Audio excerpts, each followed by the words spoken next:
जब कभी जन्म लूं तो भारत मेरा वतन हो, भारत मेरा वतन हो।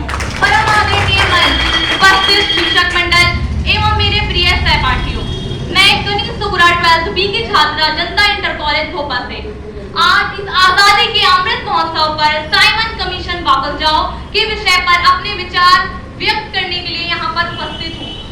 सबसे पहले तो मैं आप सबको बताती चलूं कि साइमन कमीशन क्या है।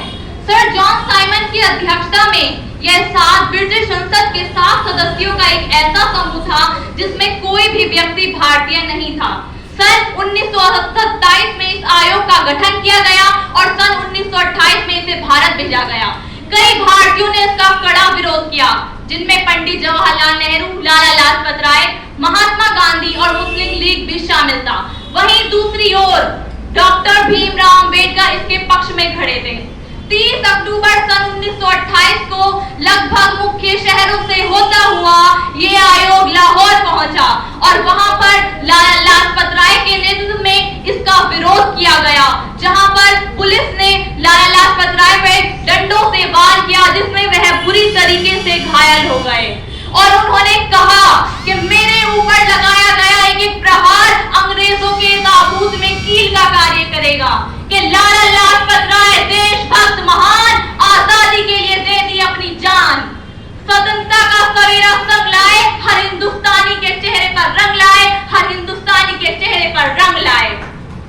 और मैं कहना चाहूंगी, मैं ये सिफारिश बताना चाहूंगी कि जो आयोग ने सिफारिशें की थी, आयोग ने प्रांतों में स्वायत्तता की विस्तार की बात की थी और साथ में द्वैध शासन का विरोध किया था। परंतु अब सवाल ये उठता है कि इस आयोग का विरोध क्यों किया गया। तो मैं बताना चाहूंगी कि इस आयोग का विरोध सबसे मुख्य कारण यही था कि इसमें कोई भी भारतीय सदस्य मौजूद नहीं था।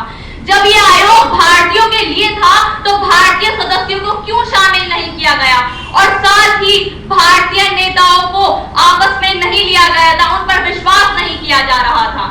और इस विरोध ने ये बात साबित कर दी थी कि अब भारतीयों को स्वशासन लेने से कोई नहीं रोक सकता। और मैं अगर अब संक्षेप में कहूं तो मैं कहना चाहूंगी, कहीं ना कहीं इस आयोग की कुछ बातें संविधान में भी दी गई हैं, लेकिन कहीं ना कहीं एक तरीके से ये बहुत ही गलत बात है कि जब ये हमारे हिंदुस्तानी के लिए आया और इसमें हिंदुस्तान के लोगों को शामिल नहीं किया जा रहा था, तो हम अंग्रेजों पर क्या विश्वास कर लें। और अंत में मैं बस इतना